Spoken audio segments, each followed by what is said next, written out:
ભગવતે વાસુદેવાય.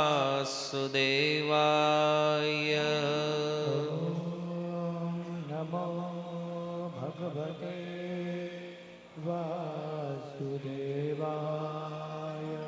ઓમ નમો ભગવતે વાસુદેવાય.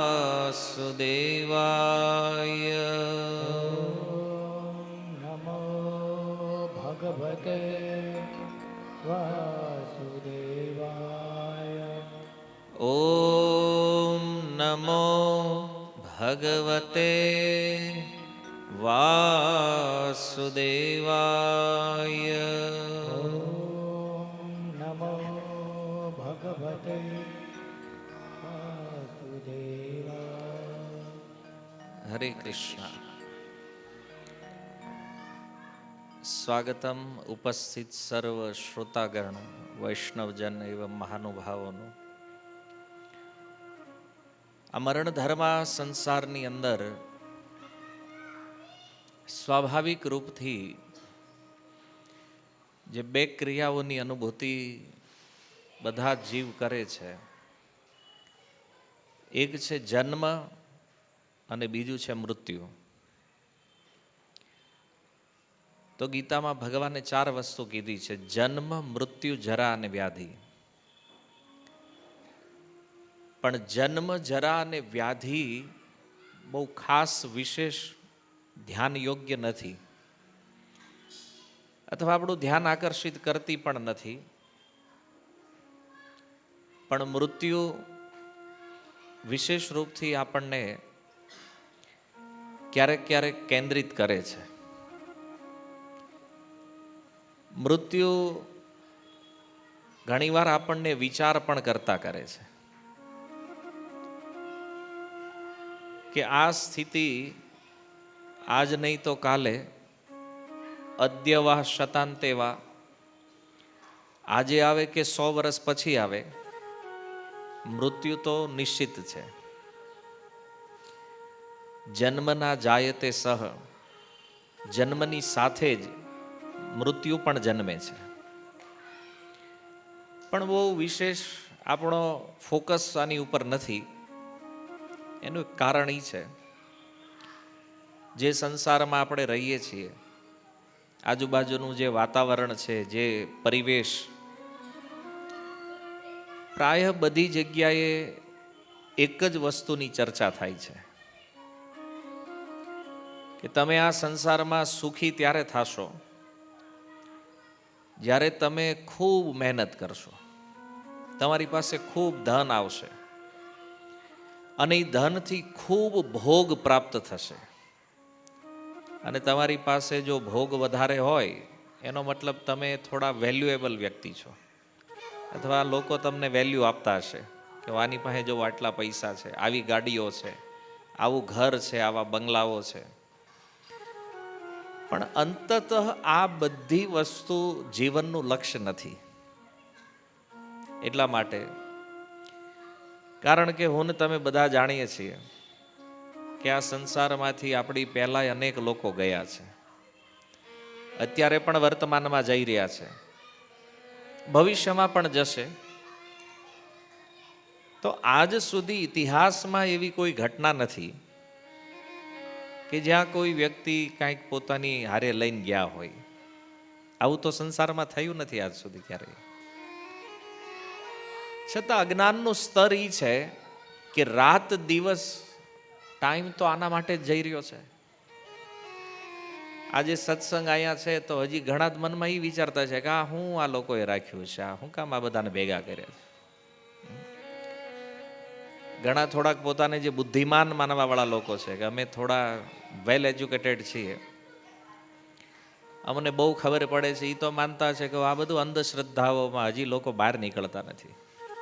ઘણા લોકોના મનમાં એવું છે કે અમે અંધશ્રદ્ધા દૂર કરી દેવું બધી. એને ખુદને જ ખબર નથી શું શ્રદ્ધા છે, શું અંધશ્રદ્ધા છે.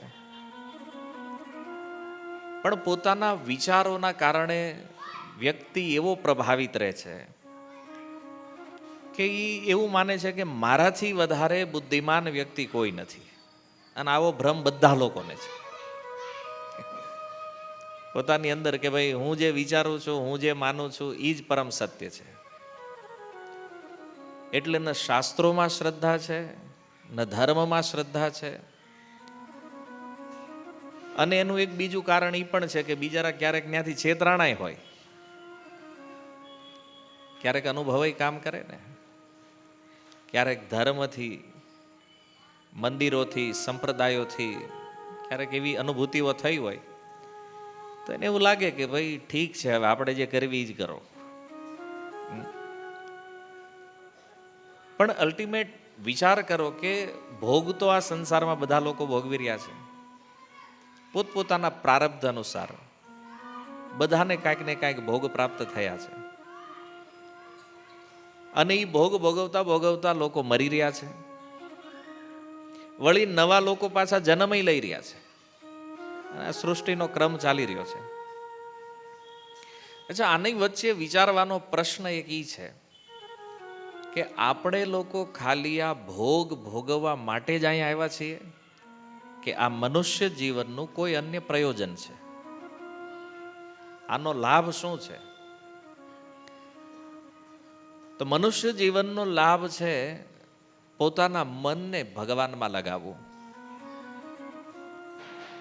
કારણ કે મન જો ભગવાનમાં લાગે તો એના જે ભૌતિક પ્રોબ્લેમ છે, જેટલી પણ મટીરિયલ સમસ્યાઓ છે, આ બધાનો અંત એમાં છે. નહીતર શું થાય છે કે આજ બધું હોવા છતાં માણસ દુઃખી છે. પ્રાય સંસારમાં ઘણા બધા લોકોને તમે મળો, પૂછો, રોજ મળતા જશો, હરેક વ્યક્તિ બીજા વ્યક્તિને પોતાના પ્રોબ્લેમ જ બતાવે છે. મારે આ તકલીફ છે, બોલો કે મારે આ તકલીફ છે, બોલો તારી કરતાં મારે વધારે તકલીફ છે. અને બધાના મનમાં એવો ભ્રમ છે કે મારે જે તકલીફ છે ને એ બીજાને નથી, મતલબ સૌથી મોટી તકલીફ મને જ છે.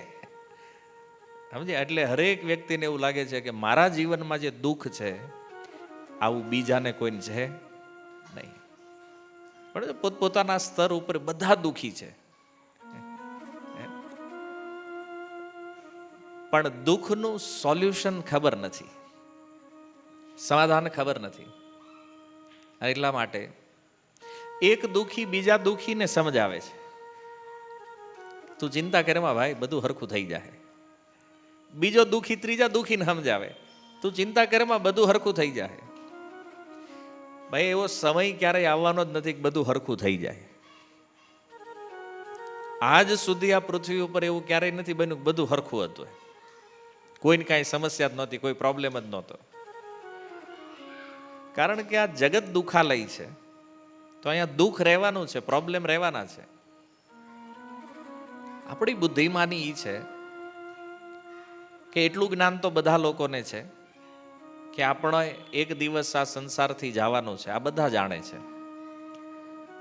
તો એ વ્યક્તિએ વિચાર કરવો જોઈએ કે મારું મૃત્યુ આવે એ પહેલા કંઈક એવો ઉપાય કરીએ, કંઈક એવું કર્મ કરીએ કે જીવતા પણ સુખ આનંદની અનુભૂતિ થાય અને મૃત્યુ પછી પણ પરમ લક્ષ્યની પ્રાપ્તિ થઈ જાય.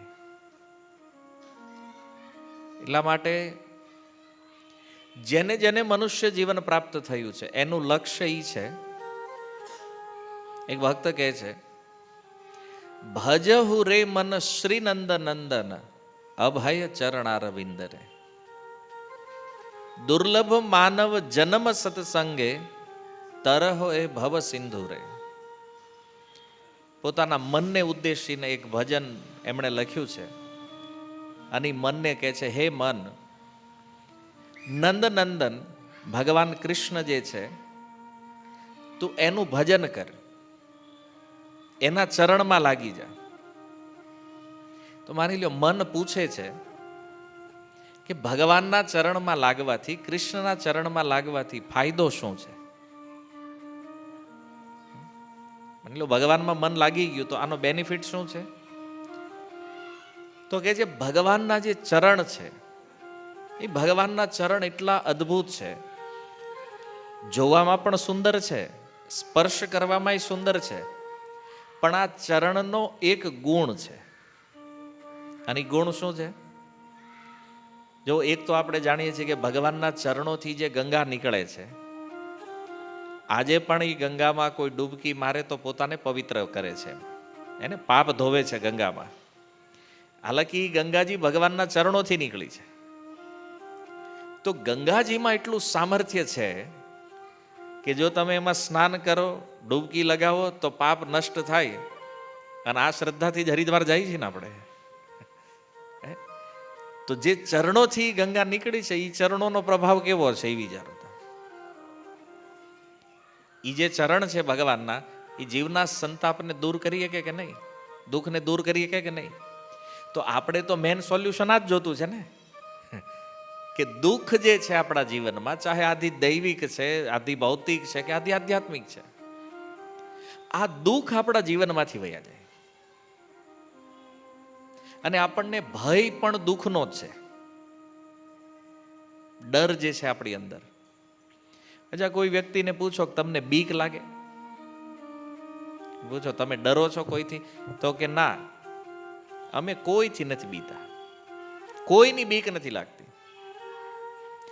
તો એને પૂછો મૃત્યુનો ડર લાગે કે નહીં, મરવાનો ભય લાગે છે? આ દુનિયામાં કોઈ પણ વ્યક્તિ એમ કહેતો હોય કે મને કોઈની બીક નથી, એને મરવાથી બીક લાગે? હા, એની લાગે. એનો અર્થ કે એ ભય છે, જીવનમાં દુઃખ ન આવે અને સુખ આવે, આવી આપણી ડિમાન્ડ છે. આપણે એવું વિચારીએ છીએ મેન્ટલી. દુઃખ ન હોવું જોઈએ, દુઃખ કોઈ ચાહતું નથી. એટલે વગર ચાહે જ્યારે એ આવી જાય ને તો ભય લાગે છે. અને સુખ બધા ચાહે છે. ખતરનાક સંઘર્ષ કર્યા પછી તે મળતું નથી, અને મળી જાય તો પાછું ટકતું નથી. આ આપણો એક્સપિરિયન્સ છે. જે સુખ માટે તનતોડ મહેનત કરીએ છીએ એ સુખ રહે છે. પછી આપણને એમ થાય કે હાલો જીવનમાં એટલી પ્રગતિ કરવી છે, એટલી પ્રગતિ કરવી છે ને બહુ પૈસા કમાવા છે. તો મહેનત કરી, ખૂબ ધન કમાણા, પછી તો કંઈક સુંદર બંગલો બનાવો છે. એ બનાવ્યો પછી હવે એમાં સુંદર ફર્નિચર બનાવશો, એ બનાવ્યું પછી તો કે આ બાજુ ફર્નિચર પૂરું થયું, આ બાજુ જિંદગી પૂરી થઈ ગઈ. એટલે મતલબ શું છે કે તમે તો રહેવાના નથી એમાં, હવે જે બીજા જીવો આવશે એ રહે. તો આ સંઘર્ષ આપણને એવું લાગે છે ભ્રમમાં કે મેં બહુ મહેનત કરી, આટલું પ્રાપ્ત કર્યું. કોઈને વહેલાય મળી જાય, કોઈ 20-25 ઉંમરમાં બહુ ધન કમાઈ લીધું હોય તો પછી ભય નહીં છે. એને ભય શું છે? આ વયું ન જાય, જવાનો ડર લાગે છે ને. અને અત્યારે કળયુગમાં ગમે એ લઈને ઉઠી જાય. તમે જાણો છો ઉઠેલ ને બધાને, સારી રીતે તમે બિઝનેસમાં જે છો એ આ લોકો ધન લઈને વયા જાય છે, કે કાંઈ કરીએ કે નહીં. તો એ ભય છે કે હારું આપણે કમાઈ જ લીધું, પણ હવે આ કોઈક લઈને વયું જાય તો માની લો એ સંભાવના પણ નથી, તોય ભય છે. કેમ? તો કે હવે આ વાહેલી પેઢી જે છે એ હારી ન થઈ તો આપણે જે ઊભું કર્યું છે આ બધું જમીન દોસ્ત કરશે. હર ક્ષણ મળેલી વસ્તુ યા તો આપણાથી છૂટી ન જાય અથવા એનો નાશ ન થઈ જાય, આવો ભય હંમેશા આપણી અંદર રહ્યા કરે છે. લાગે છે કે નહીં? પણ અસલી ભય જે છે એ મૃત્યુ છે. એક દિવસ આપણે અહીંથી જવું પડશે ને એટલા માટે આના ભયમાં આપણે ઘણી બધી પ્રવૃત્તિઓ કરીએ છીએ. આ સંસારમાં જીવ કર્મ કરે છે એનું એકમાત્ર કારણ એ છે કે એ મૃત્યુથી બચવા ચાહે છે. બહુ મોટી મોટી હોસ્પિટલો બનાવી. આજે ઘણીવાર લોકો એવો પ્રશ્ન કરતા હોય, તમે ભજન કરવાની સલાહ આપો છો પણ જુઓ આટલી મોટી મોટી હોસ્પિટલો બની રહી છે, આ બધી હોસ્પિટલો ન હોત તો આપણું શું થાત? તમને શું લાગે છે શું થાત આપણું? હોસ્પિટલો નહોતી ત્યારે આપણે 100 વર્ષ જીવતા હતા, હવે બની તો 60-70 મારી નાખે. છતાં લોકોને એવું લાગે છે કે નહીં આપણે આટલી આધુનિક હોસ્પિટલો બનાવી બહુ સારું થયું હોય. કેમ? પહેલા દવાખાના હતા જ નહીં. તે દવાખાના નહોતા તો આવા રોગય નહોતા. લોકો 100 આજે ઘણા એવા લોકો છે સમાજમાં જેનું આયુષ્ય 100 વર્ષ અથવા 100થી ઉપર છે, એ બિચારાના ભાગમાં હોસ્પિટલ આવી જ નથી. તો આપણી પાસે આધુનિક સુવિધાઓ વધી રહી છે, તો આપણને એવું લાગે છે કે સુખ વધી રહ્યું છે. સારી હોસ્પિટલો હોવી સુખનું પ્રમાણ નથી. ભયના કારણે આપણે આ બનાવ્યું છે આટલું મોટું. ક્યારું આપણને કંઈક થાય તો જલ્દી આપણને ટ્રીટમેન્ટ મળવી જોઈએ, જલ્દી આપણે એડમિટ થાવું. તો પેલા બિલય હતા આવા. આપણે હેલ્થ ઇન્સ્યોરન્સ લેવા પડે છે. આપણા દાદાના હેલ્થ ઇન્સ્યોરન્સ હતા? જરૂર જ નહોતી ભાઈ. વિચારધારા એવી બની છે, અને એ વિચારધારાનું કારણ ભય છે. તો સંસારમાં જે કર્મ દેખાય છે ને, આ હોસ્પિટલો બનાવવાનું કારણ શું છે? મૃત્યુનો ભય. ડર લાગે છે મરવાથી, અને એટલા માટે કે નહીં, હોસ્પિટલો બચાવી લેશે. પણ એ અંતિમ સત્ય નથી. જીવનની અવધિ પૂરી થઈ છે તો દુનિયાની કોઈ હોસ્પિટલ ન બચાવી શકે. દુનિયાનું કોઈ વિજ્ઞાન આપણી રક્ષા નહીં કરી શકે. ભયથી બચવા માટે ક્યારો આપણી ઉપર કોઈ હુમલો કરે તો આપણે હામો કરવો પડશે. હથિયારો બનાવ્યા. પરિણામ શું છે? સુરક્ષાની અનુભૂતિ છે? નથી. આપણી પાસે નાનું હથિયાર હોય, કોઈ મોટું લઈને આવે કોઈ, આપણું હથિયાર ફેલ થઈ જાય. ગમે એવા આધુનિક હથિયારો આપણી પાસે છે, છતાં આપણે પોતાની સુરક્ષા કરવા માટે સક્ષમ નથી. આજકાલ જેની પાસે બંદૂકો હોય ને, બંદૂક જે લોકો રાખે છે, એને એવું લાગતું હોય કે હવે આપણને કોઈ અડી ન હોય, કે કાળ અડી જાય ભાઈ. આ જે દેશોની અંદર યુદ્ધ ચાલી રહ્યા છે, જ્યાં બોમ્બ વર્ષા થઈ રહી, એને બિચારાએ થોડું નક્કી કર્યું હોય કે અહીંયા આપણું કંઈક આ થાય. એને તેમ હતું તો અમે વિદેશમાં છીએ અને ટેકનોલોજી છે ને બહુ સુખ છે. પછી એક દી અચાનક બોમ્બ આવ્યો, વાર્તા પૂરી. આ તો રિયાલિટી દેખાય છે ને અત્યારે દુનિયામાં. જે સુરક્ષા માટે બનાવવામાં આવ્યું છે એ મૃત્યુનું કારણ બની ગયું છે. ભય તો એમાં પણ છે. તો આ ભય જે છે એ પ્રવૃત્તિઓને જન્મ આપે છે, મતલબ કર્મને. એના કારણે આ બધું કર્મ ચાલી રહ્યું છે બચવા માટે. પણ હવે રિયાલિટી એ છે કે ખબર તો છે નહીં કે વાસ્તવમાં અભય ક્યાંથી પ્રાપ્ત થાય. તો કવિ કહે છે કે અભય આ બધાથી જો પ્રાપ્ત કરવું હોય, મૃત્યુના ભયને સમાપ્ત કરવો હોય, તો એના માટે શ્રેષ્ઠ વસ્તુ છે ભગવાનના ચરણ કમળનો આશ્રય લેવો જોઈએ. એ કહે છે ભજહુ રે મન, હે મન શ્રી નંદ નંદન અભય ચરણાર બિંદરે. ભગવાનના ચરણોની ભક્તિ શા માટે કરવાની છે? બોલે ચરણ અભય પ્રદાન કરવા વાળા છે, અભય આપે છે, ભય નથી રહેતો. શ્રીમદ ભાગવતની અંદર ભગવાનનો જ્યારે નરસિંહ અવતાર થયો અને એ ભગવાન નરસિંહ રૂપમાં પ્રગટ થઈ અતિ ક્રોધમાં હતા. હિરણ્યકશિપુનો વધ કરી નાખ્યો ભગવાને, છતાં એમનો ક્રોધ શાંત થયો નહીં. અને એ અવસ્થામાં બધા દેવતાઓએ ટ્રાય કરી, બધાએ પ્રયાસ કર્યો. સૌથી પહેલા શિવજી આવ્યા. ભગવાન નરસિંહની સ્તુતિ કરતા કહે છે, પ્રભુ જેના માટે અવતાર લીધો છે ને એ કાર્ય તો થઈ ગયું છે. હિરણ્યકશિપુને મારવાનો હતો, પ્રહલાદની રક્ષા કરવાની હતી, તો એ કાર્ય તો થઈ ગયું છે. તો હવે આટલો ક્રોધ શા માટે છે? ભગવાન શાંત થયા નહીં. પછી બ્રહ્માજી આવ્યા. બ્રહ્માજીની સામે ભગવાને જોયું. બ્રહ્માજીને થયું આમાં નજીક જવા જેવું નથી, કારણ કે વરદાન એણે આપ્યું હતું ને હિરણ્યકશિપુને. બ્રહ્માજી તો આવ્યા જ નહીં પાસે. અંતે ઇન્દ્ર, સૂર્ય, ચંદ્ર, વરુણ બધા દેવતાઓએ આવીને સ્તુતિ કરી ભગવાનની. ભગવાનનો ક્રોધ શાંત થયો નહીં.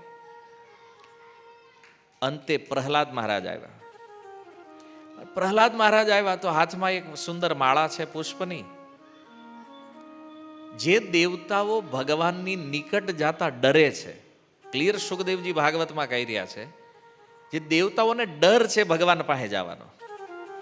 અને સંસારમાં એક વાત પ્રચલિત છે, વ્યવહારિક વાતમાં લોકો કહેતા હોય, અમે કોઈથી નથી બીતા પણ ભગવાનનો ડર લાગે આપણને. તો એને એવું લાગે કે આપણે ભગવાનના બહુ મોટા ફેન છીએ એમ.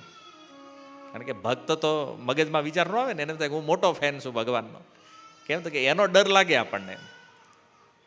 ભગવાનથી ડરીએ છીએ, પણ આ રિયાલિટી નથી. ભગવાનથી ડરવાનો અર્થ છે કે આપણી અંદર હજી અભય નથી. આપણે તો સુંદર રામકૃષ્ણ ઇત્યાદિ સ્વરૂપને જોઈએ તો સ્વાભાવિક પ્રેમ આવે ભગવાનમાં.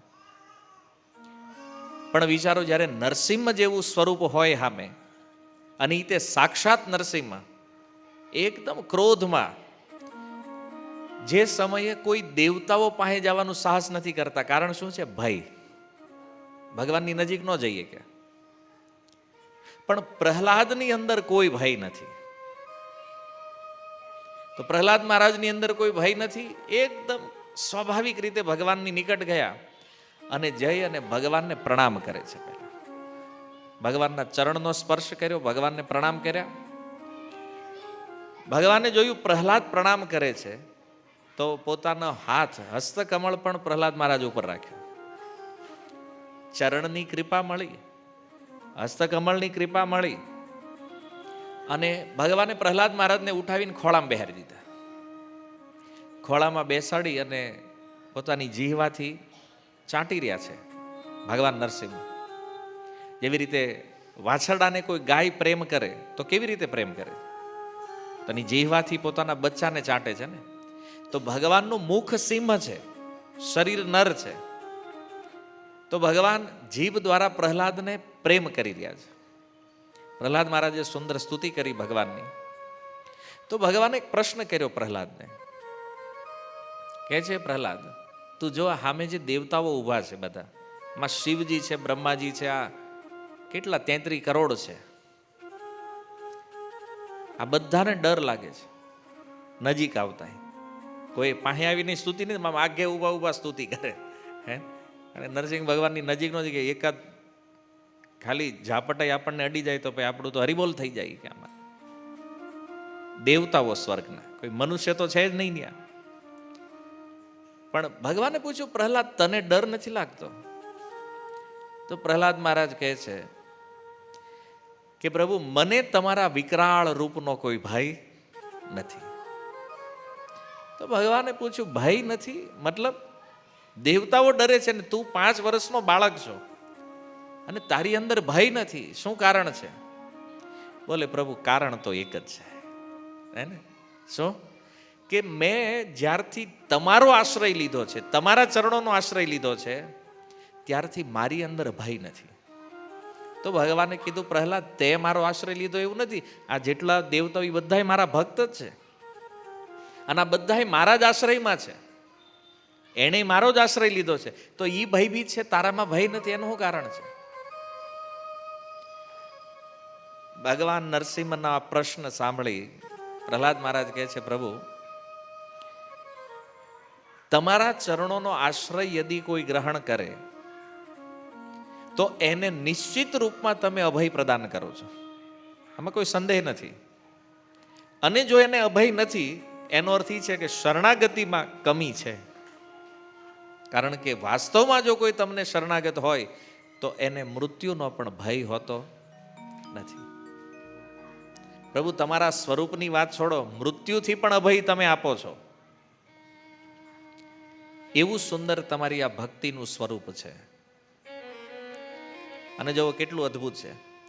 ભગવાન બીજાથી, સંસારથી, કાળથી તો અભય આપે, પણ ભગવાન પોતાનાથી પણ અભય પ્રદાન કરાવી દે છે.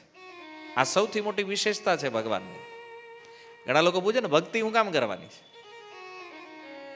એટલા માટે તમે વિચારો કે કોઈ બહુ માથા ભારે વ્યક્તિ હોય, તમારે ત્યાં એ વ્યક્તિ આવતો હોય રોજ, માનો તમે એક દુકાન ચલાવતા હોય ને તમારે ત્યાં એનો માણસ આવે કે ભાઈ હું ઓલા જે ડોન છે ને એને ત્યાંથી આવ્યો છું ને તમારે હપ્તો દેવો પડશે, તો દેવો પડે કે નહીં? દેવો પડે. ભાઈ હર વખતે તમારે ત્યાં આવે, તમે એને હપ્તા આપો, પછી આપણને કંટાળો આવે ને કે આનાથી બચવાનો કાંઈક ઉપાય કરવો જોઈએ. તો એ જેનો માણસ છે ને એની શરણમાં આપણે જઈએ, મતલબ એ જે માથા ભારે વ્યક્તિ છે એની શરણમાં આપણે જઈએ અને એને પ્રાર્થના કરીએ કે ભાઈ ઓલો તમારો માણસ રોજ આવે છે, દુકાને હપ્તો લઈ જાય છે, તો હવે એનું કંઈક કરો ને, બહુ તકલીફ. અને એ એમ કહી દે ભાઈ કાલથી નહીં આવે, કામ થઈ ગયું, એણે તો અભય આપી દીધો, એણે કહી દીધું હોય ભાઈ હવે આની દુકાને કાલથી જવાનું બંધ, એ આપણો માણા છે. એણે કહી દીધું, એ બંધ થઈ ગયો. પણ એ જે ડોનની શરણમાં ગયા છો એનાથી તો બીવું પડે ને. એણે એના માણસથી અભય કરી દીધો, પણ એ વ્યક્તિ પોતે જે છે એનાથી તો ડર લાગે કે નહીં? તો ભગવાનની ભક્તિ કોઈ કરે તો ભગવાન પોતાની આ કાળ ઇત્યાદિ શક્તિઓથી તો અભય આપી દે, પણ ભગવાન પોતાનાથી પણ અભય આપી દે છે. ભગવાનના ભક્તને ભગવાનનો પણ ડર હોતો નથી. વાત સમજાય છે? કારણ કે એનો પ્રેમ સંબંધ બને છે ભગવાન સાથે, અને પ્રેમની અંદર ડર નથી. ઘણી વાર સાંભળી લાગે ભગવાનથી નથી ડરતા, મતલબ કેવા ભક્તો છે હે ને? તો સંસાર ડરે છે ભગવાનથી, ભક્ત નથી ડરતા. કેમ? કારણ કે એનો ભગવાનમાં પ્રેમ છે, એનું મન ભગવાનમાં લાગેલું છે. મતલબ મન જ્યાં લાગે છે એ તો પ્રેમ છે ને. તો આ એક વિશેષ વસ્તુ છે. સમજો કે ભગવાનનું જો શરણ આપણે ગ્રહણ કરીએ તો સંસારથી તો અભય થઈ જશું. કારણ કે આ સંસાર ભગવાને બનાવ્યો છે. ઈશાવાસ્યમ ઇદમ સર્વમ, ઈશોપનિષદ કહે છે બધું જ ભગવાનનું છે. તો સંસારમાં કાળ હોય, જન્મ હોય, મૃત્યુ, જરા, વ્યાધિ, હરેક શક્તિ ભગવાનની છે. તો નિશ્ચિત છે કે ભગવાનની આ શક્તિઓથી તો ભગવાન અભય આપી જ દેશે, પણ ભગવાન પોતાનાથી પણ પોતાના ભક્તને અભય આપે. વિચારો, મોટા મોટા દેવતાઓ જેનું સાહસ નથી ભગવાનની નજીક જવાનું, ત્યાં 5 વર્ષનો બાળક પ્રહલાદ એ ભગવાન નરસિંહના ખોળામાં બેઠો છે. આ અભય છે. તો ભગવાનના ચરણમાં આ શક્તિ છે, સંસારથી અભય આપવાની, કાળથી અભય આપવાની, અને સ્વયં પોતાનાથી અભય આપવાની.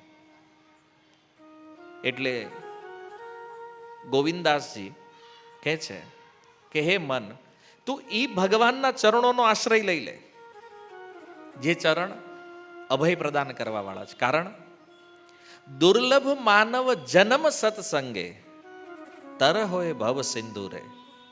એક તો આ માનવ જીવન દુર્લભ છે, વારંવાર મળતું નથી. તમે વિચાર કરો, દુર્લભ શબ્દ જ્યારે કોઈ વસ્તુ આગળ લાગે એનો મતલબ કે એ વસ્તુ રેર છે. આપણને એવું લાગે આટલી બધી ભીડ છે આ પૃથ્વી ઉપર, તો આમાં મનુષ્ય જીવન ક્યાં દુર્લભ છે? આટલા તો મનુષ્યો જન્મી રહ્યા છે. શાસ્ત્રની દ્રષ્ટિથી જોવો તો જીવન દુર્લભ છે.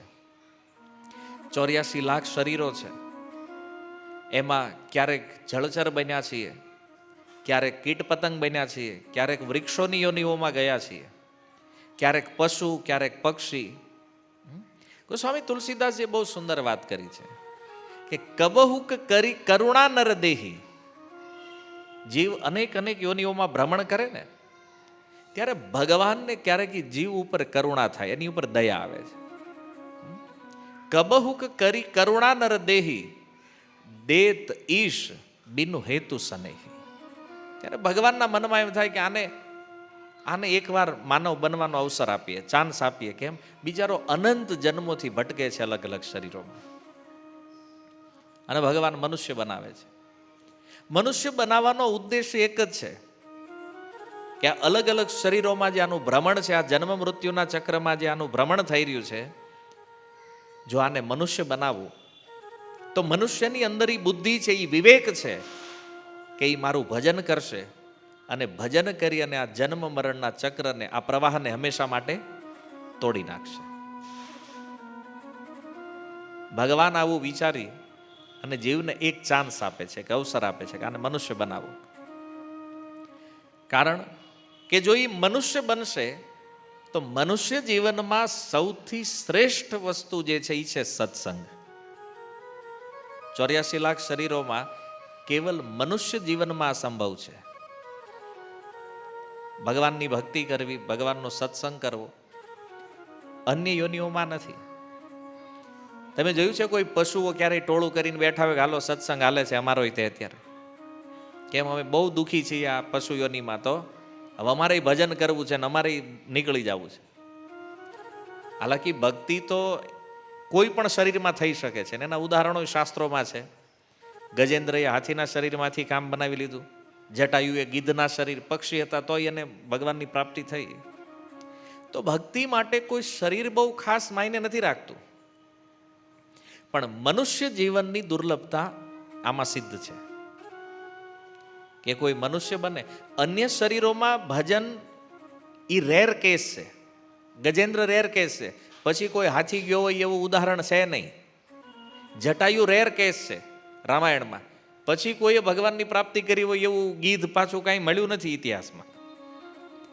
એમ જામવંતજી રેર કેસમાં છે એક રીંછ, પછી કોઈ રીંછે ભજન કર્યું હોય એવું છે નહીં. પણ મનુષ્યોની અંદર અનંત જીવ છે જેણે ભગવાનની ભક્તિનો આશ્રય લીધો છે અને એ ભગવાનને પામી ગયા છે. આ ચક્રને એણે તોડી નાખ્યું છે. તો પહેલી વાત તો એ સમજવાની છે કે જ્યાં જીવન મળ્યું છે આમાં કંઈક મોજ કરવા, ખાવા પીવા, ઊંઘવા માટે આ નથી. પણ હવે મનમાં વિચાર ઈ ચાલે છે કે આપણે આ હાટું જ આવ્યા છે, એટલે આપણો ફોકસ જે છે ને એમાં વધારે રહે છે. ભજન, સત્સંગ, ભગવાન, આ બધી ચર્ચાઓ ગમતી નથી સાંભળવી. સારું છે તમે આટલા અહીં બેઠા છો, અગર જુઓ કેટલા લોકો આટા મારે છે બહાર, અને અહીં તમે કેટલા બેઠા છો સત્સંગમાં, ગણ્યા ગાંઠ્યા. લોકોને મતલબ જ નથી આનાથી કે ભાઈ એક દિવસ જીવન પૂરું થવાનું છે તો મૃત્યુ પહેલા આપણે આપણા ઉદ્ધાર માટે કંઈક કરવાનું છે. વિચાર જ નથી. અને આપણે એવી અપેક્ષા લઈને બેઠા છીએ કે બીજા લોકો આપણા માટે કંઈક કરશે. ભાઈ જે પોતાનું સારું ન વિચારીએ કે આ બીજાનું હું સારું કરવાના જ પયો. ઘણા નીકળી ગયા છે અમારે સેવા કરવી છે, તું તારી પહેલા કરી લે ભાઈ, બીજાની પછી કરજે. હજી પોતાના જન્મ મૃત્યુના ઠેકાણા નથી અને બીજાની સેવા કરવા નીકળ્યા. પોતાના વિષયમાં તો જાણી લ્યો પહેલા. એટલે ચૈતન્ય મહાપ્રભુએ બહુ સુંદર વાત કરી, જન્મ સાર્થક કરી કર પર ઉપકાર. પહેલા પોતાના જન્મને સાર્થક કરો અને પછી આ ઉપકાર બીજા ઉપર કરો. હવે તો થઈ ગયું આપણું જે થવું એ થાય, પણ આને તો બહાર કાઢી નાખવાનો જ આપણે. આખું ઊંધું સિસ્ટમ જ આખી ઊંધી છે માયાના પ્રભાવના કારણે. પોતે જ જાણતા નથી કે આ દુર્લભ જીવન મળ્યું છે, અને દુર્લભ એટલા માટે કે મળી જવું એ બહુ મોટી વાત નથી. સૌથી મોટો ઇસ્યુ આ મનુષ્ય જીવનમાં એ છે કે આ વયું ક્યારે જાય ને આની કાંઈ ખબર પડતી નથી. નષ્ટ ક્યારે થઈ જાય, કેટલો સમય. આપણા બધાના માથા ઉપર એક એક ઘડિયાળ ગોઠવાયેલી છે, એ આપણને દેખાતી નથી, અને એમાં આપણો ટાઈમ માઇનસ. દેખાતું હોત તો કેટલું સારું હોત, ખબર પડે તો આના 70 વર્ષમાંથી 25 ગયા, આના 100 વર્ષનું આયુષ્ય છે, આના 70 ગયા. એને ભજનમાં મજા જ મજા કરે છે. હે ને, જો ઉપર આમ દેખાતું હોત કોનું કેટલું બાકી છે, બીજા સલાહ આપે દે પૂરું થવામાં આવ્યું છે, માળા પકડાવ જલ્દી. તકલીફ ઈ છે, ખબર નથી આપણને. અને એટલે એમ છે કે હજી મજા થોડી કરી લઈએ, પણ અત્યારની જે મજા છે ને એ અંતમાં સજા બનવાની છે. એટલા માટે ગોવિંદાસજી કહે છે કે સત્સંગ કરો. મનુષ્ય જીવન પ્રાપ્ત કર્યું છે તો સત્સંગ કરો, અને તરહ એ ભવ સિંધુ રે, આ ભવસાગરને પાર કરો. આપણું લક્ષ્ય આ છે, જીવન એના માટે છે. આપણે ઉદ્દેશ્યને નહીં જાણવાના કારણે શું કરીએ છીએ? શીત આતપ બાત બરીષણ એ દિન યામિની જાગી રે. શીત આતપ, ઠંડી હોય, ગરમી હોય, રાત દિવસ મહેનત કરતા હોય, રાત્રિઓના રાત્રિ જાગીને સંઘર્ષ કરતા હોય, વાતોમાં સમય નષ્ટ કરતા હોય, અને સૌથી મોટી વસ્તુ શું થાય છે જીવનમાં? વિફલે સેવીનું કૃપણ દુર્જન, ચપલ સુખ લવ લાગી રે. થોડા એવા સુખ માટે કોની સેવા કરીએ છીએ? જે કૃપણ છે, જે દુર્જન છે. કૃપણ માને કંજૂસ. ખાલી ધનથી હોય એ જ કંજૂસ ન હોય, અમુક વ્યવહારથી કર્મથી કંજૂસ હોય. અને દુર્જન જે દુષ્ટ સ્વભાવવાળા લોકો છે, આવા લોકોને વિફલે સેવીનું, નકામી આની સેવા આપણે કરી છે. કેમ? આજે લોકોના મનમાં એવો ભાવ છે ને કે આપણે ગમે એની સેવા કરો આપણને સારું ફળ મળશે. પણ વિચારો, આજે કૃપણ અને દુર્જનો છે, આની સેવાનું શું ફળ મળવાનું છે? અને પહેલો પ્રશ્ન તો એ છે કે આની સેવા આપણે કરીએ શું કામ?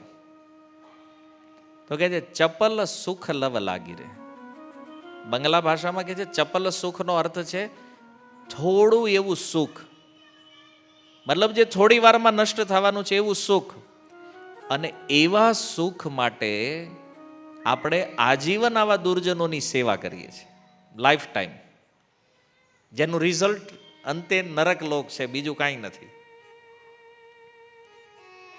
થોડા એવા સુખ માટે જેની જેની સેવા સંસારમાં થઈ રહી છે, શું કામ? ક્યાંક આપણો સ્વાર્થ છે, એનાથી કંઈક જોઈએ છે, કંઈક અપેક્ષાઓ છે. અને જો આપણી કોઈ અપેક્ષા એનાથી ન હોય તો આપણે એની સેવા શું કામ કરીએ? વાત સમજમાં આવે? આજે માની લો એક પતિ પત્નીની સેવા કરે, શું કામ? તો એનાથી શરીર સુખની કામના છે. એક પિતા બાળકની સેવા કરે, શું કામ? કે મોટો થાય તો આજે અમે ધ્યાન રાખવી છીએ, પછી એ ધ્યાન રાખશે અમારું. સ્વાર્થ છે ને. માનો કે ન માનો, દુનિયાનો હરેક સંબંધ સ્વાર્થ ઉપર જ ટકેલો છે. આ પરમ સત્ય છે. કારણ કે સ્વાર્થ વગર કોઈને કોઈની સેવા કરવી નથી. અને જો સ્વાર્થ ન હોય તો પતિ પાસે ધન ખૂટી જાય તો સ્ત્રીઓ છોડીને જાય છે કે નહીં? દીકરો ન કમાતો હોય તો ઘરે જ કાઢી મૂકે છે કે નહીં? આ બધા ઉદાહરણો સમાજમાં તમે જોવો છો. અને કોઈ ગમે એટલું કે ના ના ના એવું નથી, બહુ પ્રેમ છે, આ તે વાસ્તવમાં સ્વાર્થ સિવાય બીજું કાંઈ નથી. અને આવા લોકોની સેવામાં આપણે રાત દિવસ ઠંડી ગરમી કાંઈ જોતા લગાતાર લાગ્યા છે. અને આ ઈ લોકો છે જેને આપણને દુખી કરવામાં કાંઈ બાકી રાખ્યું નથી. થોડુંક વિચિત્ર છે તમારા માટે સાંભળવામાં, પણ ઘરે જઈને વિચારજો, આપણને દુખી કરે જ કોણ? આપણા હગા બીજા કોઈ આવે છે? મતલબ આપણને જે ઓળખે છે એ દુઃખ આપે છે કે જે નથી ઓળખતા એ દુઃખ આપે છે? તમારો અનુભવ શું કહે છે?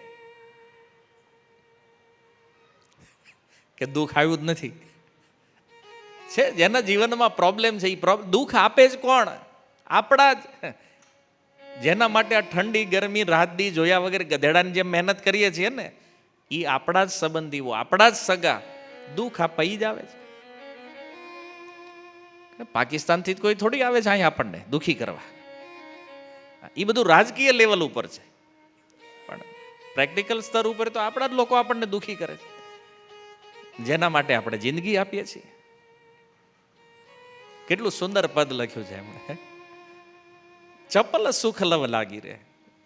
શું કામ? થોડા એવા સુખ માટે હગો નારાજ ન થવો જોઈએ. કેમ? કારણ કે હારું સંબંધ ન બગડવો જોઈએ. ભલે એને દુઃખ આપ્યું, જે કર્યું, પણ હગ્ગાને નારાજ નહીં કરવાના. પણ ક્યારેય વિચાર કર્યો કે ભગવાન દુઃખી થઈ જાય તો શું થાય? આ નારાજ થઈ જાય તો? જેણે જીવન આપ્યું છે, જેણે સંસારમાં રહેવાની સુવિધાઓ આપી છે, એ ભગવાનને ભૂલી ગયા છે. તો એ મનમાં ક્યારે એ નથી જોયું હારું ભગવાન નારાજ થઈ જાય તો પ્રોબ્લેમ થઈ જાય મોટો. પણ નહીં, આપણો ફોકસ હગા ઉપર છે. જે કુરુક્ષેત્રમાં અર્જુનને આ જ પ્રોબ્લેમ હતો. અર્જુને હગાને જોયા તો કે હવે યુદ્ધ નથી કરવું, કારણ કે ભગવાનને નથી સમજ્યા ને. અને જેવા ભગવાનને સમજ્યા તો પ્રોબ્લેમ સોલ્વ થઈ ગયો. તો આપણી સમસ્યા એ છે કે સંસાર નારાજ થાય એની ચિંતા આપણને રાત દિવસ રહે છે. ભગવાન નારાજ થઈ જાય એવો વિચાર ક્યારેય આપણે કર્યો નથી. તમે નક્કી કરો, સંસાર નારાજ થાય એ સારું છે કે ભગવાન નારાજ થાય એ બરાબર છે? કોને નારાજ કરવા જોઈએ? કરવા તો આપણે એક જ નથી, પણ ઓલા છે ને થઈ જાય ઓટોમેટિક. હગા એવા છે ને, તમારી ઈચ્છા ન હોય ને તોય નારાજી થઈ જ જાય. આ ઉદ્દેશ કોઈનો થોડી એવો હોય કે અમારા હગાને દુઃખી કરવા છે, આવું હોય નહીં. પણ થઈ જાય છે તોય. અને જેને જેને ઘરે લગ્ન આવ્યા છે એને ખબર છે હમણાં માહોલ હાલે છે ને લગ્નનો, તો એકાદ બે રિહાઈને બેઠા જ હોય. હવેથી સિસ્ટમ વહી ગઈ જ મનાવાની. આપણે પેલા ગામડામાં જાન લઈને જવાનું હોય ને તે દીજ એક રિહાઈને બેઠા હોય એને એકાદ વળી પાછા 5 જણા મનાવા જાય ને એને આવે ત્યાર પાછું. અને ઓલા એ નક્કી જ કર્યું હોય કે આને જાન ઉપડે તઈ જ આપણે નથી જવાનું, બધું પ્લાનિંગથી. અને વિચાર કરો તોય આવા લોકો માટે રાત દિવસની મહેનત હાલે છે આપણી. આટલી મહેનત ખાલી ભગવાનમાં થઈ જાય ને તો મનુષ્ય જીવન તો આમનામ સફળ થઈ જાય. એ બાજુ આપણે વિચાર કર્યો નથી ક્યારે કે આટલો પ્રયાસ જો ભગવાનને મનાવવામાં કર્યો હોત તો આજ કદાચ ભગવાન પ્રગટ થઈ ગયા હોત. પણ આપણો ફોકસ જે છે ને એ ક્યાં વયો ગયો છે? આ લોકોને પ્રસન્ન કરવા, સંસારને પ્રસન્ન કરવામાં. અને એટલે ભગવાન બાજુ નજર નથી. જીવના સાચા સગા ભગવાન છે. હવે આપણે ક્યારેક નારાજગી થાય તો હગા છોડી નહીં ભાગી જાય. ભગવાન ગમે એટલા નારાજ થાય, ભગવાન ક્યારેય જીવનો સાથ છોડતા નથી. ભગવાનમાં કરુણા છે. અને મંગલાચરણ શ્લોકમાં આપણે કહીએ, હે કૃષ્ણ કરુણા સિંધુ. ભગવાન કરુણાના સાગર છે. કેટલી કરુણા છે કૃષ્ણમાં! જો 84 લાખ શરીરો છે. આપણા ઉપનિષદો શાસ્ત્રો કહે છે કે આ સંસારમાં 84 લાખ શરીરો છે અને જીવ એક બીજા શરીરોમાં ભ્રમણ કરતો રહે છે. માની લો ક્યારેક જીવ કીડીના શરીરમાં જાય તો પરમાત્મા રૂપે ભગવાન ત્યાં પણ જાય સાથે. ક્યારેક કોઈ વૃક્ષના શરીરમાં જાય તો પરમાત્મા રૂપે ભગવાન ત્યાંય જાય. ક્યારેક મનુષ્યના શરીરમાં આવે તો પરમાત્મા રૂપે એમાં પણ રહે. જે યોનિઓમાં, ચાહે ઉચ્ચ હોય કે નીચો હોય, હરેક યોનિઓમાં ભગવાન હંમેશા જીવની સાથે રહે છે. અને હવે એ હગાનું લિસ્ટ બનાવો જે ગયા જન્મમાં આપણા હતા, પછી એના પહેલાના જીવનમાં આપણે જ્યાં હતા એ હગા ક્યાં, એની પહેલાનું જીવન હતું એ હગા ક્યાં છે? હગા તો રહ્યા હશે ને બધા જન્મોમાં, આપણે જ્યાં જ્યાં ફેમિલી લીધું છે ને એનો કોઈ હતો પતો નથી. પણ આજ સુધી જેટલા જેટલા શરીરો આપણે બદલ્યા છે, આ બધા શરીરમાં હર સમય એક ક્ષણ પણ આપણાથી જે દૂર નથી એ કેવલ અને કેવલ ભગવાન છે. માનો છો આ વાત તમે? પરમાત્મા રૂપે ભગવાન આપણી અંદર છે એ માનો છો? આ પૂછવું પડે ભાઈ, કળિયુગ છે એટલે. ઘણા કે છે જ નહીં ભગવાન કે એને આવાય ભારત વર્ષમાં થયા છે કે ભગવાન જ નથી. પણ પરમાત્મા રૂપે હરેક જીવનમાં, હરેક યોનિમાં જે ભગવાને આ જીવનો સાથ આપ્યો છે અને હજી આપતા રહે. ભગવાન ક્યારેય નારાજ નથી થયા કે આટલા શરીર આને ફેરવી નાખ્યા, ભજન તો કરતો જ નથી. કેટલી વાર આને માણા બનાવ્યો, ભજન તો આને કર્યું જ નથી. તો હવે એક કામ કરો, આને છોડો, કોઈ હારા જીવની હારે લાગી જાય. નહીં, ગમે એટલી વાર ભગવાનથી દ્વેષ કર્યો, ભગવાન હારે ઈર્ષા કરી, ભગવાનથી ખોટું બોલ્યા, અનંત અનંત જન્મો વયા ગયા, હજી સુધી ભગવાન સન્મુખ થયા નહીં, તોય ભગવાને આજ સુધી આપણો સાથ છોડ્યો નથી. કોઈ જીવનો સાથ નથી છોડ્યો. કેવલ મનુષ્યની વાત નથી. અને અહીંયા તો થોડું ઘણું આમ તેમ થાય તોય હગા છોડીને વયા જાય. હગાની વાત છોડો, પત્ની અને બાળકો છોડીને વયા જાય. બીજા હગાની તો હું વાત કરવી. એટલે જીવના સાચા સગા જે છે એ ભગવાન છે. અને આ સંસારમાં જે બુદ્ધિમાન લોકો હતા, મહેતા નરસિંહ, મીરાબાઈ, તુકારામજી, આવા બુદ્ધિમાન લોકોએ સંસારથી વધારે પ્રાયોરિટી ભગવાનને આપી. અને એનું પરિણામ એ છે કે ઈવડા તરી ગયા. સાચો સંબંધ જેણે બનાવ્યો છે એને ખબર પડી કે આ સંસાર સેવા કરવા લાયક છે નહીં. આ ગમે એટલી સેવા થાય, અંતે તો જન્મ મૃત્યુ રહેવાનું છે. એ જ મહેતા નરસિંહનું ભજન છે. પુણ્ય કરી અમરાપુરી પામ્યા, અંતે 84 માહિરે. જો ફિલોસોફિકલ થોડું જ્ઞાન ઓછું હોવાના કારણે ગુજરાતમાં સમજાવવું બહુ અઘરું છે કે સંસારની સેવાથી ભગવાનની સેવા મહત્વપૂર્ણ છે. લોકો માનવા તૈયાર નથી. મહેતા નરસિંહ શું કહેતા, તો આપણા વ્યક્તિ છે ને ગુજરાતના, કે છે પુણ્ય કરી. હવે કોઈની સેવા કોઈ કરે છે એનો મતલબ પુણ્ય કર્મ છે. અને સેવા કરવી કોઈ દોષ નથી. કોઈ વ્યક્તિ સંસારમાં દુઃખી હોય તો દયા ભાવથી એની સેવા કરવાથી કોઈ દોષ નથી. પણ એની જ સેવાને સર્વોપરી માની અને ભગવાનનો ત્યાગ કરવો, આ પ્રોબ્લેમ છે. સંસારમાં કોઈ ભૂખ્યો હોય તો એને અન્ન દેવું જોઈએ, આ સારું કામ છે. પણ એનો અર્થ એ નથી કે પછી બસ એને ખવડાવી દીધું તો અમારી ભક્તિ થઈ ગઈ, હવે અમારે કાંઈ કરવાની જરૂર નથી. ભાઈ, સંસારની સેવા અલગ વિષય છે, ભગવાનની સેવા અલગ વિષય છે. ઘણીવાર લોકો આને આ સંસાર ભગવાન તો છે, એમાં કોઈ સંદેહ નથી, પણ એનું પરિણામ શું છે? તો ગીતામાં ભગવાન કહે છે ક્ષીણે પુણ્ય મૃત્યુ લોકે વિશંતિ. સંસારમાં સેવાઓ કરશો ભગવાનને કેન્દ્રમાં રાખ્યા વગર, તો આવી સેવાઓનું પરિણામ પુણ્યકર્મ છે. અને પુણ્યકર્મનું ફળ શું છે? સ્વર્ગલોક. અને જે જીવ સ્વર્ગલોકને પ્રાપ્ત થાય છે એના વિષયમાં ગીતામાં ભગવાન કહે છે ક્ષીણે પુણ્ય મૃત્યુ લોકે વિશંતિ. જેવું એનું પુણ્યનું બેલેન્સ પૂરું થાય, પાછો અહીંયા આવશે, પાછો આ સંસારમાં ઉતરવાનો છે, ફરીથી જન્મ લેશે. સ્વર્ગમાં જવાનો અર્થ મુક્તિ નથી. એ લોકો સમજાવી રહ્યા છે ક્યાં જવું? સ્વર્ગમાં જવું છે. સારા કામ કર્યા, રિટર્ન આવવાનું જ ભાઈ. અહીંથી માની લો તમે હરિદ્વાર વયા ગયા ફરવા, લાખ રૂપિયા ખીજામ નાખીને ગયા, પૂરા થાય પછી વહી આવવું પડે અહીંયા સુરત. સેમ આવું છે. બહુ સારા કામ કર્યા, પુણ્ય કર્મ કર્યું, પુણ્યનું બેલેન્સ ભેગું કર્યું, વયા ગયા સ્વર્ગલોકમાં, વાપરી નાખ્યું, વહી આવો પાછા, ફરીથી જન્મ. પુણ્ય કરી અમરાપુરી પામ્યા. અમરાપુરી કે સ્વર્ગલોક. અંતે 84 માહિરે. પાછા તો આમ આવવાના છો. 84 નો અર્થ છે 84 લાખ શરીરોમાં, ફરીથી જન્મ અહીંયા થવાનો છે. એટલા માટે ભગવાન પણ પ્રમાણ છે અને ભક્ત પણ પ્રમાણ છે. ભગવદ્ ગીતા પ્રમાણ છે, મહેતા નરસિંહનું ભજન પ્રમાણ છે. તો પુણ્ય કર્મ જ્યાં સુધી કૃષ્ણથી કનેક્ટ, ભગવાનથી કનેક્ટ નહીં થાય ત્યાં સુધી આવું પુણ્ય પણ દોષ, મતલબ ફરીથી જન્મનું કારણ બને છે. લોકો આ જાણતા નથી. બસ સેવા કરો, પુણ્ય કરો. હા, કોઈ ક્રિયા, કોઈ કર્મ કરીએ છીએ તો એનું પરિણામ શું છે એનું પણ જ્ઞાન હોવું જરૂરી છે. આનું રિઝલ્ટ શું આવવાનું છે.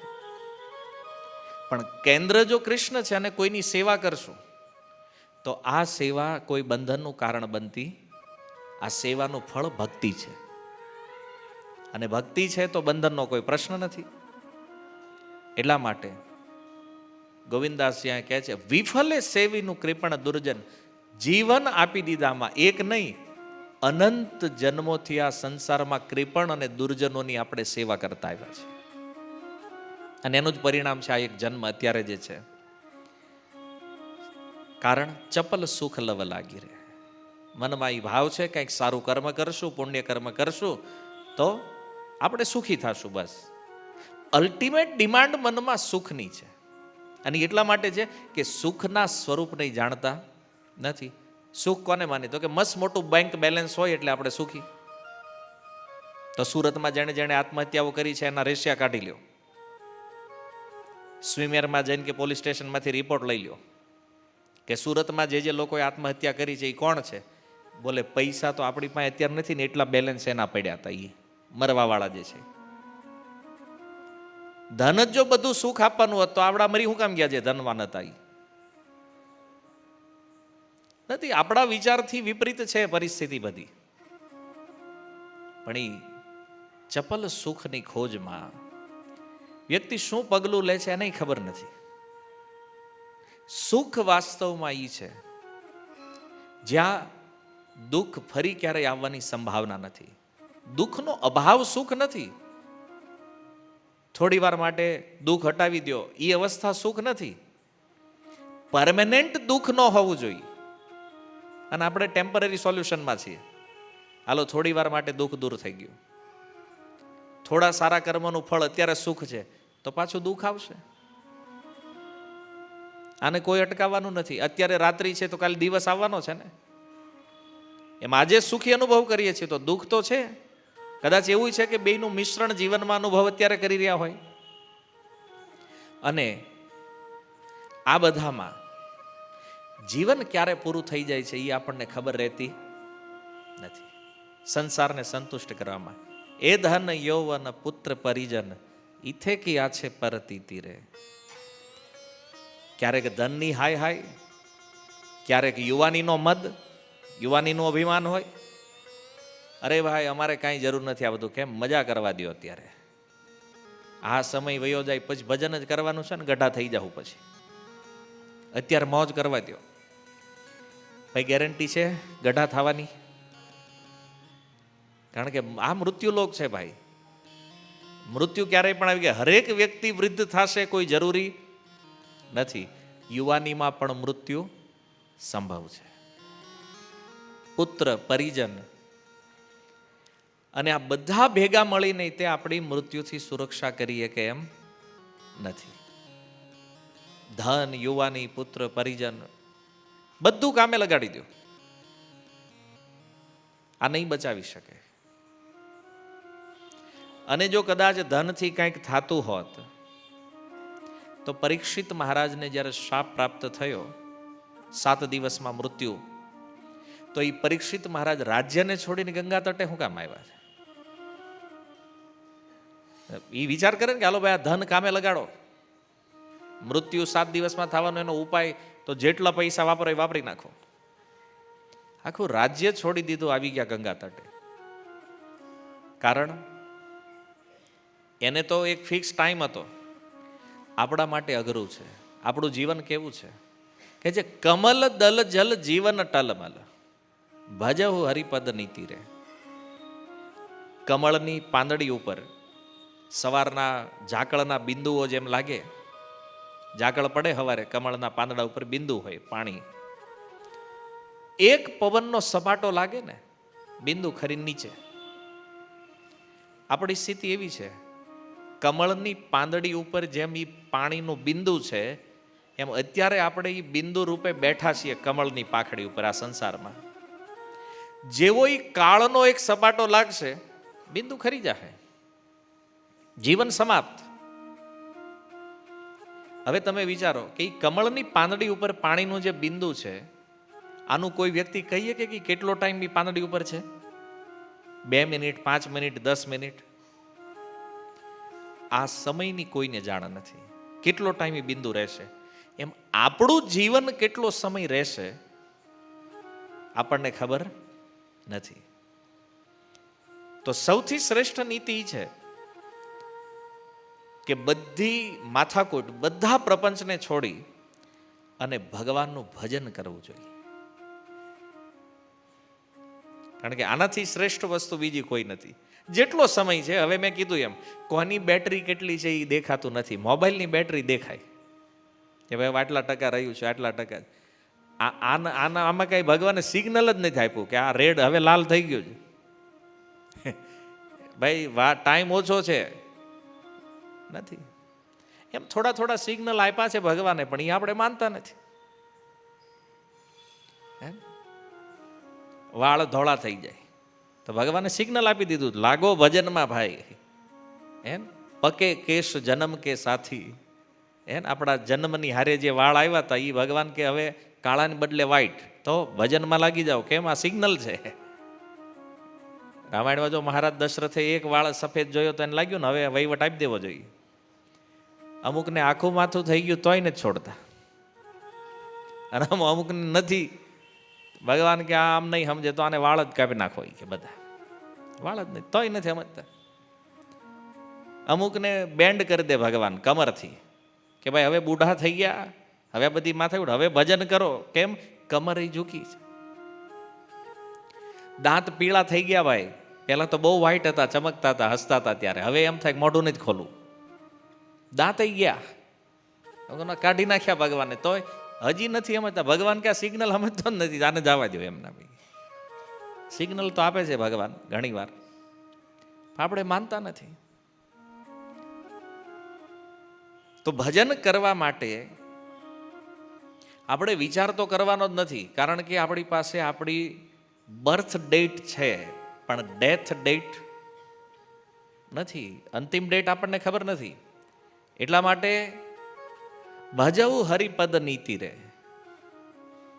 જેટલો સમય બચ્યો છે, આપણી બેટરી જેટલી બાકી છે, એમાં ભગવાનનું ભજન કરો, બાકીના પ્રપંચ છોડો. મોટી તકલીફ છે ને છૂટતું નથી. ઘણીવાર આ તમારી જેમ સત્સંગમાં શ્રોતાઓ કે પ્રભુજી હું ટ્રાય તો બહુ કરી છે, છૂટતું નથી. પણ ભાઈ માથાકૂટે ઘરે આવીને કીધું તું કે અમને પકડો એમ, કે આપણે ઊભી કરી છે? માથાકૂટ આપણને ઘરે જ પકડવા આવતી નથી કે હું ઘરે બેઠો તો આવીને મને પકડી ગઈ. મૂકી દો એટલે વાર્તા પૂરી. પણ આપણે હજી એટલાય તે સમજદાર નથી થયા કે હાલો ભાઈ જવા દો, ખોટી મગજમારીમાં નથી ઉતરવું. આપણો ટાઈમ હું કામ ત્યાં વેસ્ટ કરવો છે? સમય કેટલો કિંમતી છે. તો આમાં માથાકૂટમાં ઉતરવું નથી. એની કરતાં બેટર છે કે આપણે થોડુંક ભજનમાં ફોકસ કરી લઈએ. અને બીજા લોકો જે છે એનો ટાર્ગેટ એ છે કે તમારો ટાઈમ બગડે. એ બગાડવા માગે છે ને તમે એને બગાડવા દો છો. આ સૌથી મોટો પ્રોબ્લેમ છે.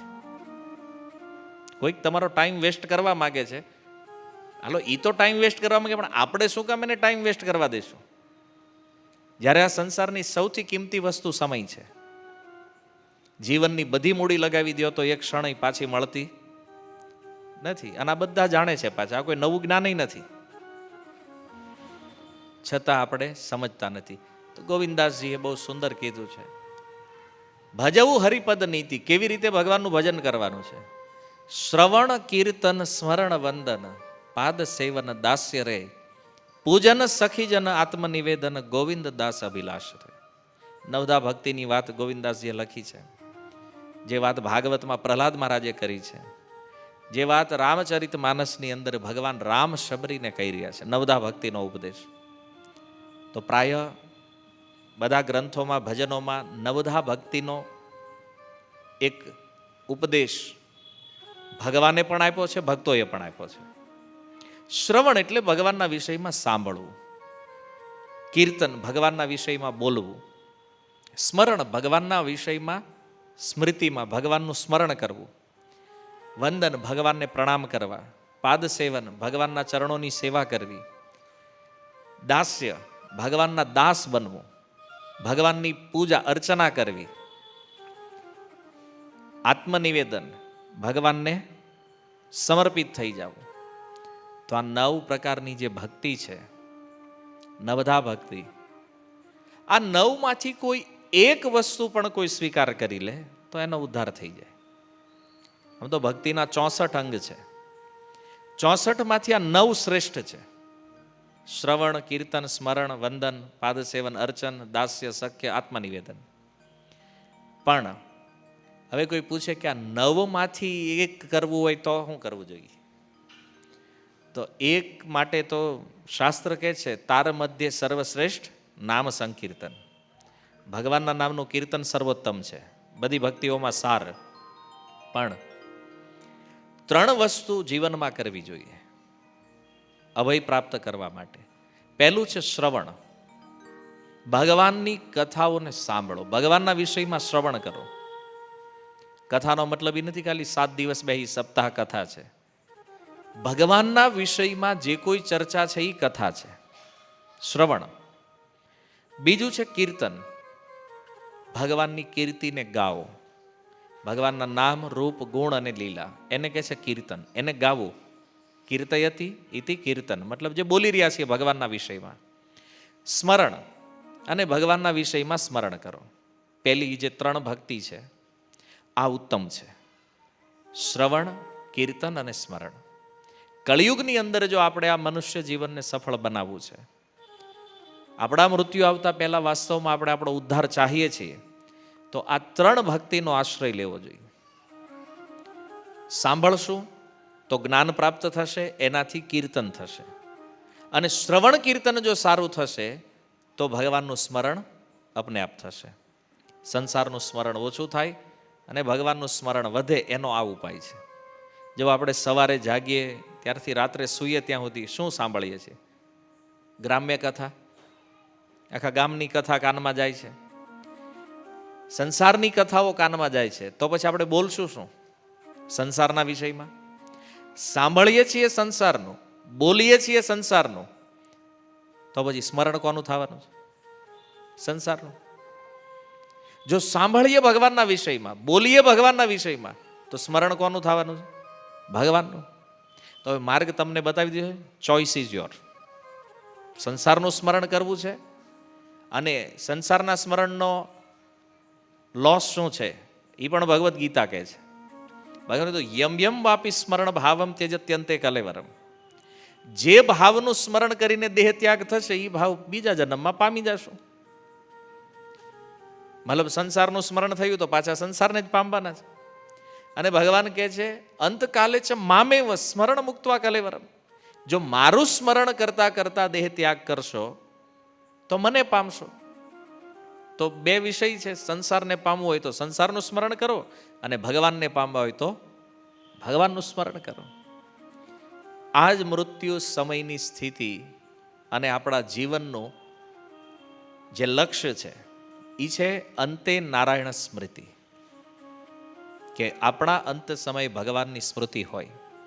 અને ત્યારે થશે જ્યારે શ્રવણ કીર્તન સ્મરણ આપણું બરાબર થતું હોય, તો આપણો ઉદ્ધાર સંભવ છે.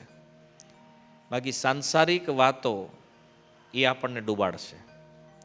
એનાથી આપણી આગળની જે જર્ની છે એમાં ખૂબ કષ્ટ યાતનાઓ છે. પણ ભગવાનના સ્મરણમાં વાસ્તવિક સુખ અને આનંદ છે. તો હવે જે પ્રાપ્ત કરવું છે એનો આપણે પ્રયાસ કરવો જોઈએ. સંસારને ચાહો છો કે ભગવાનને, એ તમારે નક્કી કરવાનું છે. ઓકે, હરે કૃષ્ણ. શીલ પ્રભુપાદ કી, નિતાય ગૌર પ્રેમાનંદે.